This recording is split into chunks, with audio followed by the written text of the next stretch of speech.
Welcome to the Three Martini Lunch. Grab a stool next to Greg Columbus of Radio America and Jim Garrity of National Review. Three martinis coming up.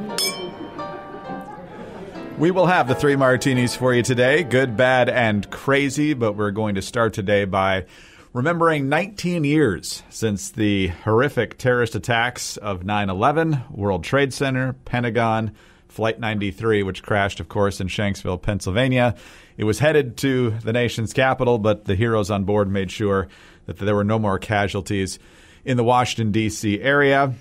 Jim, you and I remember it well, obviously. We were fairly young professionals at that time, and it just strikes me that those who now have the foggiest memory of 9/11 were about the same age we were then.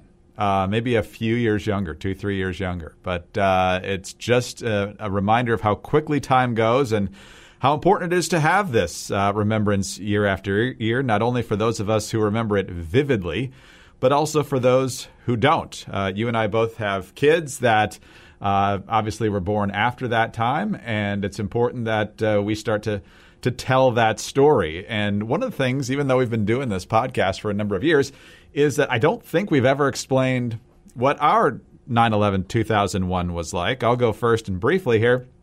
That weekend, it was a Tuesday, 9/11-2001. That weekend before, I had been back at Hillsdale. I'd graduated a few years earlier.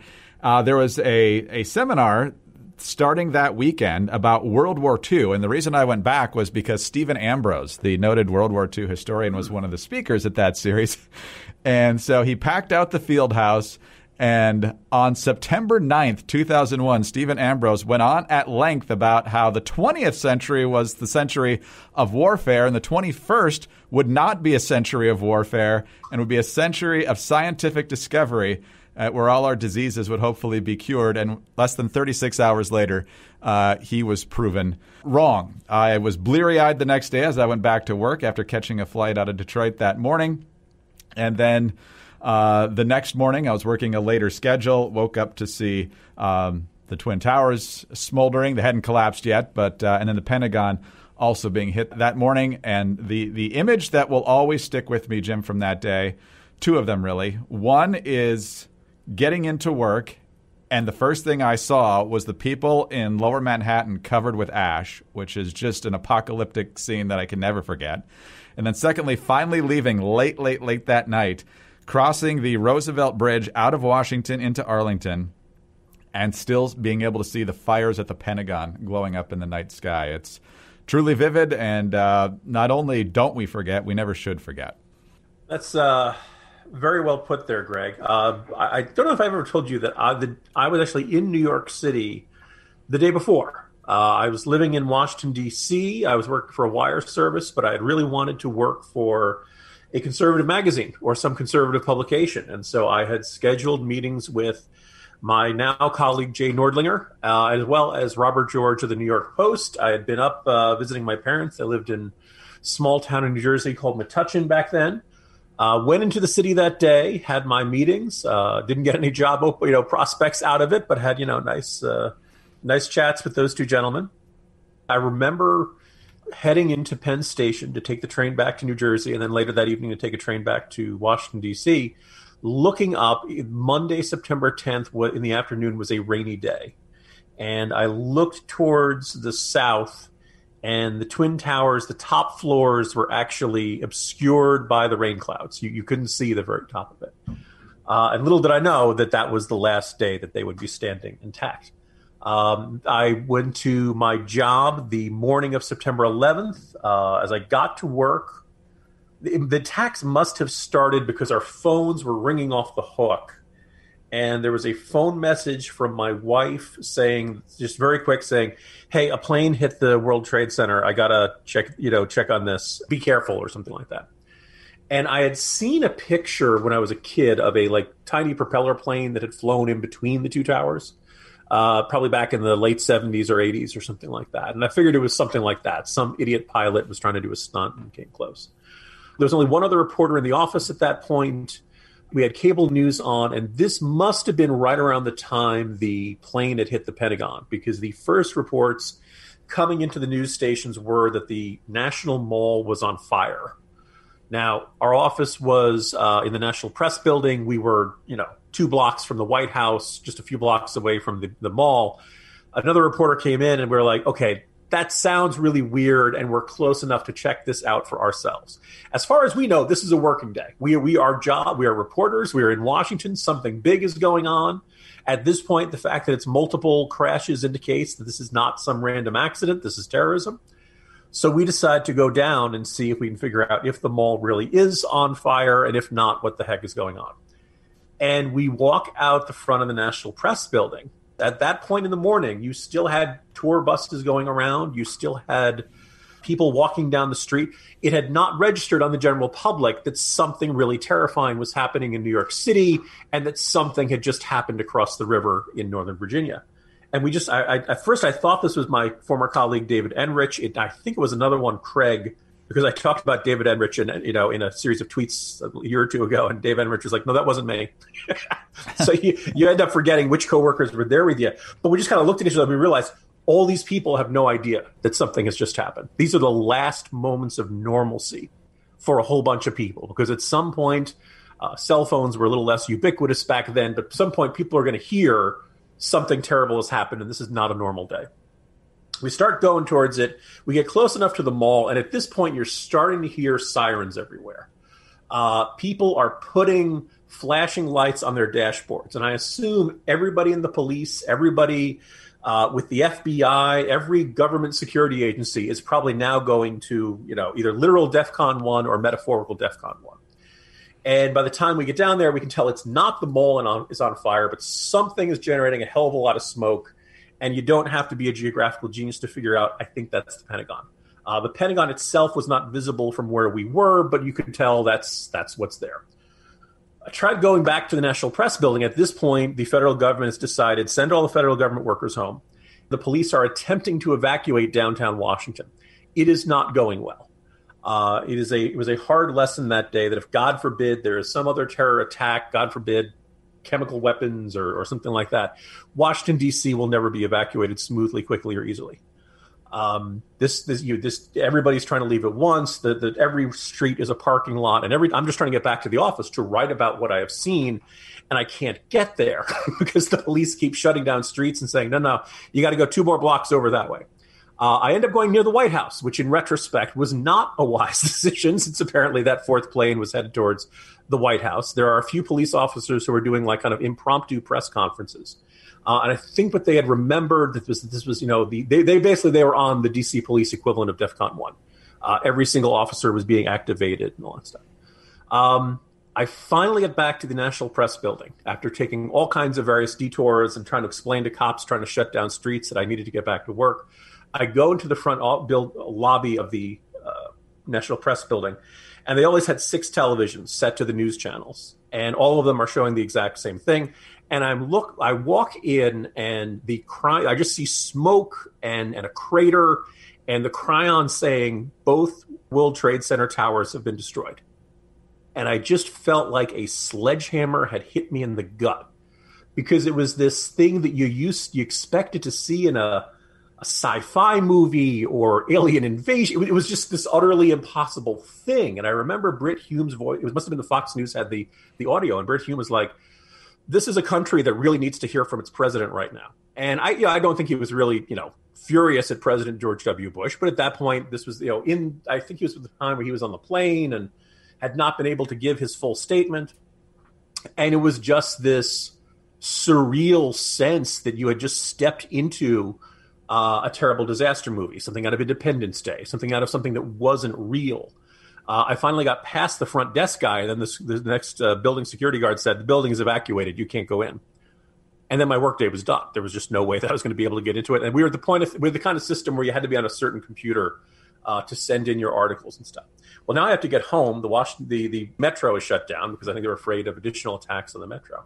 So I had to walk home, and people are reacting. People have turned up their radios. At this point, every parent in the city is trying to get home to their kids' school as quickly as possible. And then I get home, and my wife is not home yet, and I just begin calling anybody I know who could have been in New York City.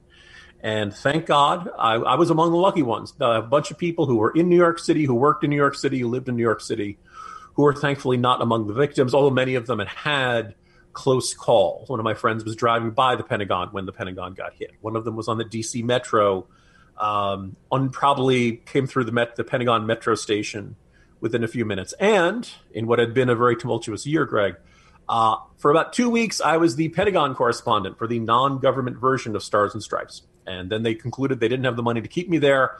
And I was very, very angry that I was not going to be in a job that was going to have me in the Pentagon in the year 2001. Sometimes things that look very wrong in life turn out to be the right thing in retrospect. I think the best moment of my day on what was obviously an exceptionally dark day was just hearing the doorknob of my wife's key going into the keyhole and knowing she was okay. As I said, this is pre-cell phones. This is before, everybody could text in that they were okay, and for a whole bunch of phone lines were down anyway. As you can tell from all this, dear listeners, it's been 19 years, and I remember it like it was yesterday. And my suspicion is hearing all this has probably made you think of your memories of that day. I think we're going to feel this way until the day we die.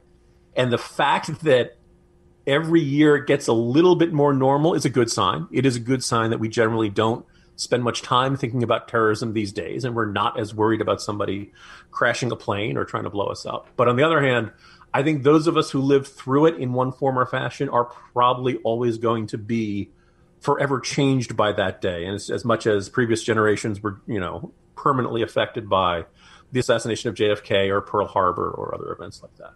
Jim, very well stated. And I remember the gridlock. I did Metro in that day, and the 2 or 3 blocks to our office, which was in Washington, D.C. at that time, absolutely the streets completely jammed. And most people didn't even have their cars on anymore. It was just bumper to bumper throughout the intersections with no engines on. It was could not be more surreal. Could not be more surreal. And, obviously our country took a massive gut punch that day.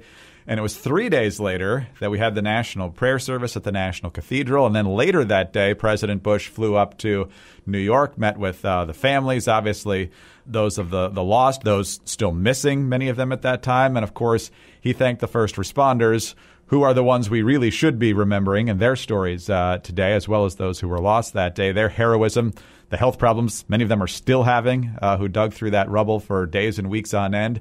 But it was on that Friday afternoon that I feel like America really picked itself up, kind of dusted itself off. And it was this moment that many of you have heard many times, President Bush with the bullhorn at Ground Zero. I want you all to know that America today is on bended knee in prayer for the people whose lives were lost here, for the workers who work here, for the families who mourn. This nation stands with the good people of New York City and New Jersey and Connecticut as we mourn the loss of thousands of our citizens. I can hear you.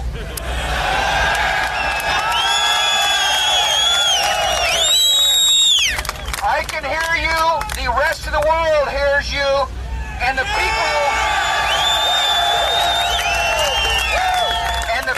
who knock these buildings down will hear all of us soon.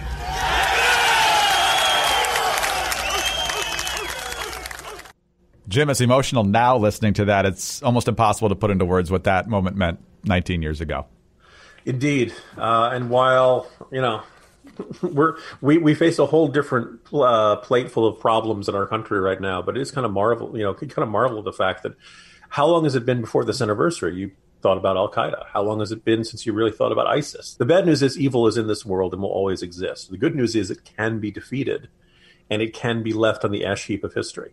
Also, for those wondering about our 9/11 remembrance, Osama bin Laden could not be reached for comment. Hi, I'm Sarah Carter, host of the Sarah Carter podcast. Everywhere you look these days, we're seeing an aggressive effort to destroy what made America great, tearing down our history, attacking our freedoms, and canceling any person who dares to cross the progressive speech police. We cannot stand by and let this happen. It's time for the silent majority to become the unsilent majority. Join me on the Sarah Carter podcast. Subscribe at Apple, Spotify, or wherever you get your podcasts. Well, our 3 martinis certainly pale in comparison to the events of 9/11 and the importance of honoring those who died that day and honoring those who served heroically that day and the days following. But let's go through our three martinis briefly today, starting with our good martini, Jim.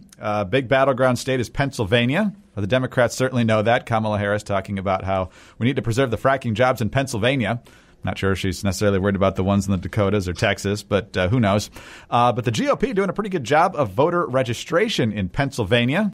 According to Politico, the GOP has added almost 198,000 registered voters to the books compared to this time 4 years ago, whereas Democrats have gained an extra 29,000. Democrats still outnumber Republicans statewide. But obviously that's a huge difference. The Democrats are poo-pooing it by saying these are really just former Democrats who haven't voted Democratic in a long time. They've been voting Republican. Now they've just made it official. So they say they're not too worried. They also point out that in a lot of the swing states, including Pennsylvania, the number of people requesting ballots already from a Democratic perspective seems to be far above those on the Republican side. So, Jim, what do you make of the shoe leather being performed by the GOP in Pennsylvania? Yeah, it's interesting. It aligns with something I observed in today's Morning Jolt that I'll get to in a second. But the first thing is, if you want to say, oh, these are, long since, these are folks who stopped being Democrats a long time ago, and they've been voting Republican for many cycles, and they're just now getting around to registering as Republicans. Okay, but that probably means you're not getting them this cycle, now doesn't it?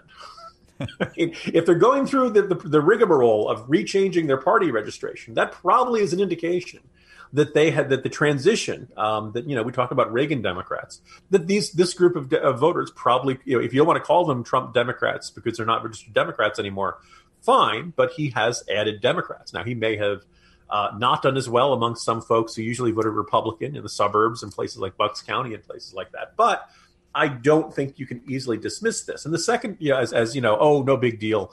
Look, if you're a political party, you want to have as many people in your coalition as possible. And if you're the Democratic Party of Pennsylvania, you don't want to, just kind of go, no big deal to the white working class, particularly in the middle of the state. Now, the second thing that kind of jumps out is that in discussion of the state of Nevada earlier this year, it was Amy Walter of Cook Political Report, who actually a couple of days ago had noted that, look, because of the pandemic, the traditional measures of registering people to vote and getting out the vote are just not going to be on the table. They just can't do them in a safe way they used to. And for particularly the trade unions out in Nevada, registering people to vote outside the casinos was always a big part of what they did each year. It is easy to reach people when they're all together in large groups, whether it's at the casinos or in some other entertainment venue in the state. They haven't been able to do that for the past 6 months. Now, not everybody's convinced this is going to be a huge or decisive factor in Nevada, but if you're a Democrat, it's one more X factor. It's something you're not quite sure about your get-out-the-vote operations because you haven't been able to do all the things that are traditionally part of your efforts to get people to come out and vote. I don't know if this will be enough to swing the state of Pennsylvania. I think it's worth noting that, Biden is leading most of these polls, but not by an overwhelming amount. Berenson Strategy Group has Biden up by 3. There are other ones, Morning Consult has Biden up by 4. Change Research has Biden up by 5. Susquehanna had Biden up by 2. And this is all, early September. That's not a huge lead. If you're, considering the margin of victory that Trump had last time in Pennsylvania, so far Biden has not put the state of Pennsylvania out of reach. Does this mean, Trump's got it? No, but it's one of those things where if you're a Democrat, this is kind of where things were. And Trump had just enough voters in just enough places to win what turned out to be a really key state in 2016. There are a few others that have bigger Biden leads, including Marist College, which puts them at 9 points. But I think you can't quite put the Keystone State in the Democratic pile.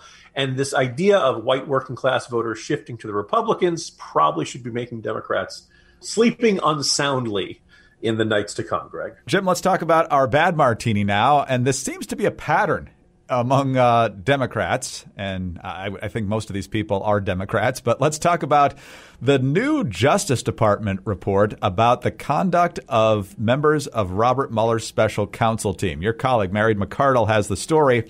More than 24 phones belonging to members of special counsel Robert Mueller's team were wiped clean of data before the Justice Department's Inspector General could comb them for records, the DOJ said in records released on Thursday. At least 27 cell phones were wiped of data before the DOJ Inspector General could review them. Some reset to factory settings, and some wiped, quote unquote, accidentally after the wrong password was entered too many times, according to 87 pages of DOJ records. Including mobile phones that were reassigned, the special counsel's office wiped a total of 31 phones. Here's my favorite one, though. A phone belonging to Assistant Special Counsel James Quarles wiped itself without intervention from him, according to DOJ records.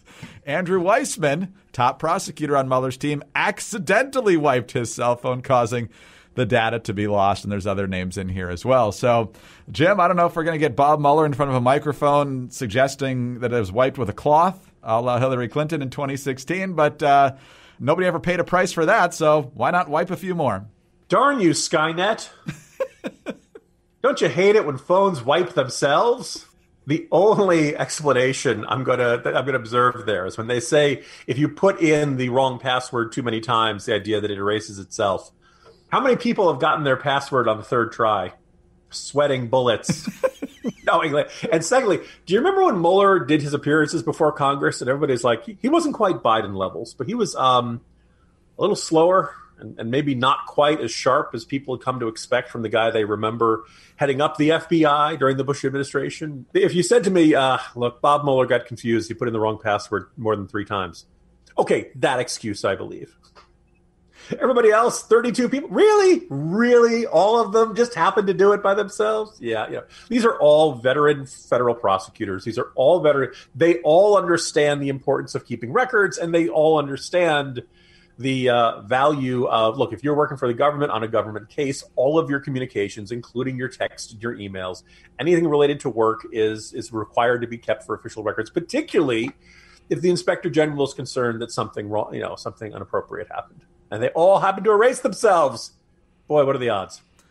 And what do you think the consequences of this are going to be? I'm guessing limited to none. I was going to say, at this point, Greg, they're probably shocked we're talking about it because that's the toughest consequence they're going to encounter from all this.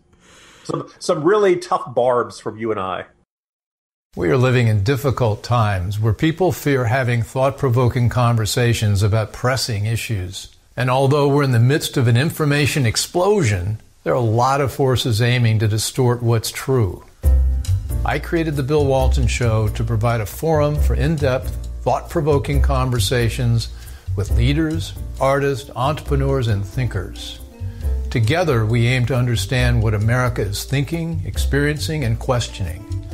Please join me at thebillwaltonshow.com to explore what's true, what's right, and what's next.